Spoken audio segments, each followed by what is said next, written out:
tobongisa yango Congo ekolo monene tobosa. Vous qui êtes à l'extérieur du pays, organisez-vous pour nous soutenir, nous qui sommes là-bas. J'ai engagé une démarche en direction des médecins parce que nous construisons les hôpitaux. J'ai dit tout à l'heure que nous allons en construire une douzaine à raison d'un hôpital général par préfecture. Et il manque déjà de techniciens, de spécialistes, médecins ou autres dans ce secteur de santé. Je leur ai demandé de faire l'effort de revenir au pays pour soigner nos parents. Cette invite du président de la République formulée le 3 avril 2014 à Bruxelles, lors de la rencontre citoyenne avec les Congolais de la diaspora du Benelux, a été accueillie favorablement par ces derniers. C'est ainsi que le vendredi 29 août 2014 s'est tenue au siège du ministère des Affaires étrangères une séance de restitution de la mission des experts de la diaspora réalisée au centre hospitalier et universitaire de Brazzaville. Organisée par le cabinet du chef de l'État et le ministère des Affaires étrangères, en collaboration avec le programme Migration pour le développement en Afrique, MIDA en sigle, cette mission des experts de la diaspora est une manière pour ces Congolais de l'étranger de contribuer au développement du Congo. Concernant la première mission, j'ai travaillé sur l'organigramme, sur le périmètre qui m'a été demandé d'être audité, c'est-à-dire toutes les fonctions logistiques et maintenance au CHU, qui aujourd'hui, à l'heure actuelle, sont gérées par des directions dont le cœur de métier est autre que l'expertise technique dans le métier de la maintenance de la logistique. Une proposition a été faite à la direction générale pour la création d'une direction technique avec une ressource compétente à la matière et qui concentrerait toutes les fonctions de maintenance et de logistique. Ensuite, toujours par rapport à ces premières missions sur les expertises, j'ai relevé que notre première structure de santé n'avait pas un système de management de la qualité. Petite précision, la direction générale n'a pas été surprise de ma proposition de créer une direction technique. Ils en parlaient déjà un peu. Donc, on va dire que mon travail n'a fait que corroborer leur pensée dans ce sens. Ensuite, l'absence d'un management du système de la qualité au sein du CHU m'a semblé être quand même pratiquement un dysfonctionnement. Surtout que, comme on sait tous, l'organisation hospitalière, c'est très protocolé, très procéduré, surtout sur les activités soignantes. Par rapport à ça, j'ai également proposé à la direction générale la création, si pas en tout cas d'une direction, tout au moins, puisque dans l'organigramme, le directeur général est assisté de compétences, qu'il y ait en tant qu'assistant un ingénieur qualité, et il y en a. L'hôpital est une organisation qui utilise les technologies, les techniques les plus pointues, en scanner, en IRM notamment. Donc là-dessus, il y a un plan de formation qui doit exister, et donc là aussi, il y a une commission qui est en place pour proposer à toutes les catégories de métiers, que ce soit le personnel soignant ou le personnel médico-technique ou le personnel logistique, d'avoir des formations, mais en adéquation avec leur activité.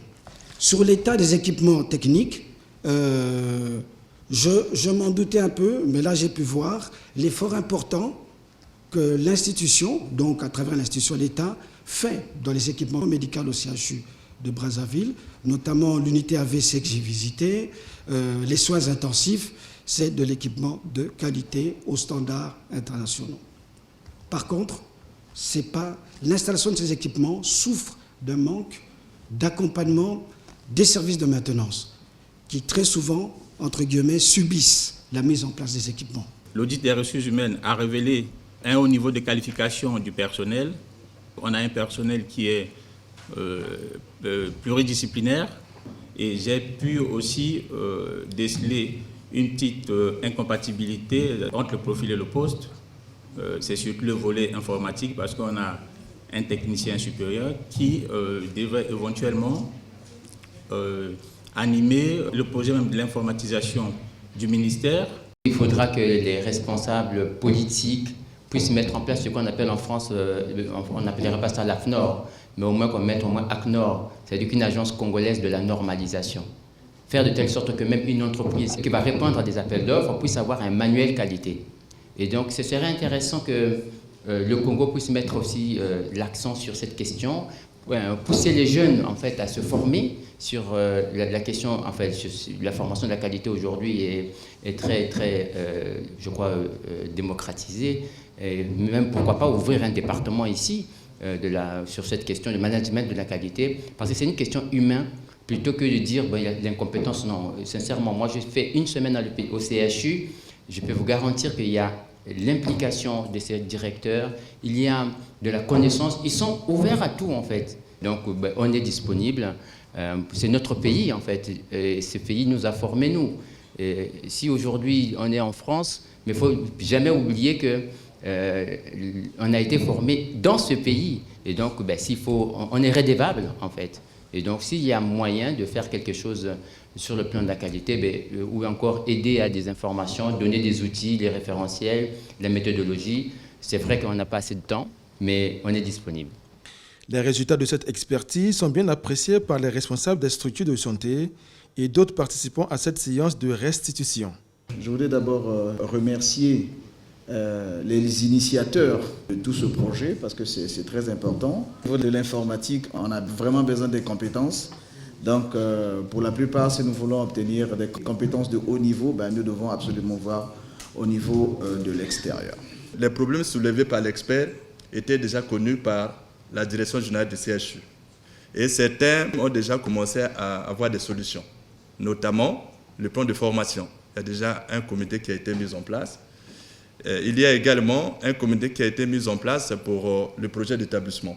Parce que le CHU a décidé d'abord de se doter d'un plan d'établissement, c'est-à-dire un plan stratégique, et arrimer le plan de formation à ces plans stratégiques. Avec l'accord du ministère de la Santé, le plan de formation sera élaboré sur 2 ans. Et avec le temps, on va le définir pour 5 ans, par exemple.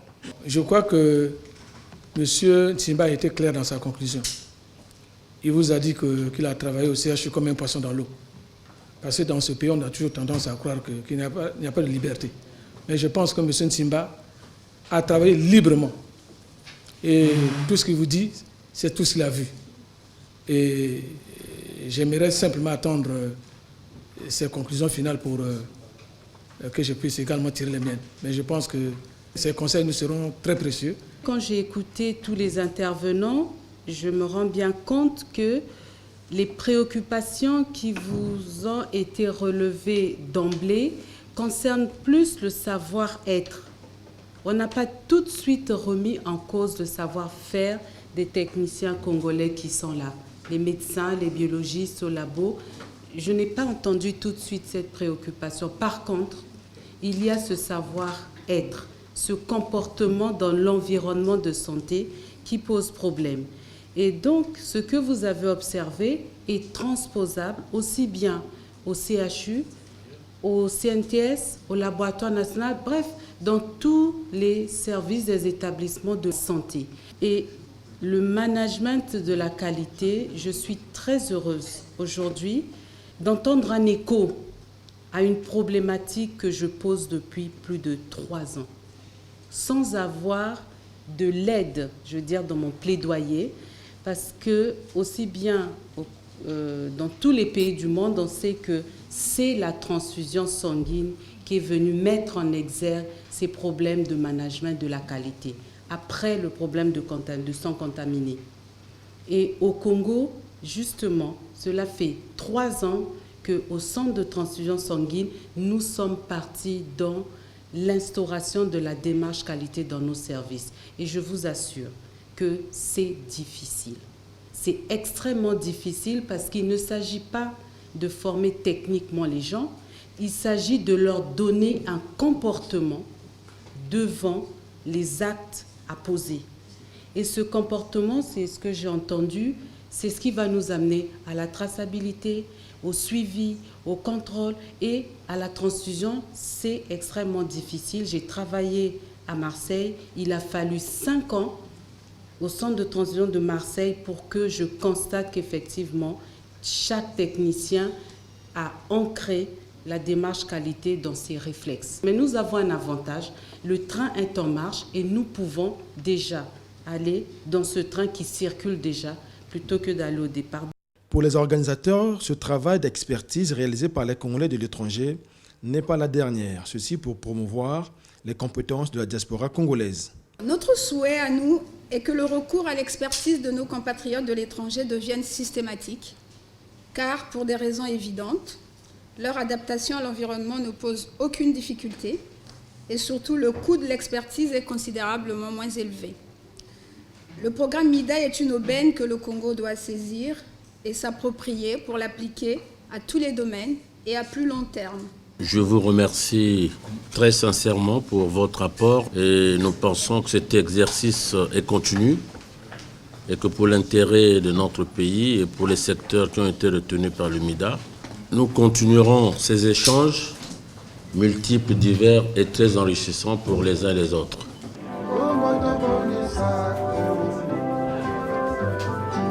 Tolingana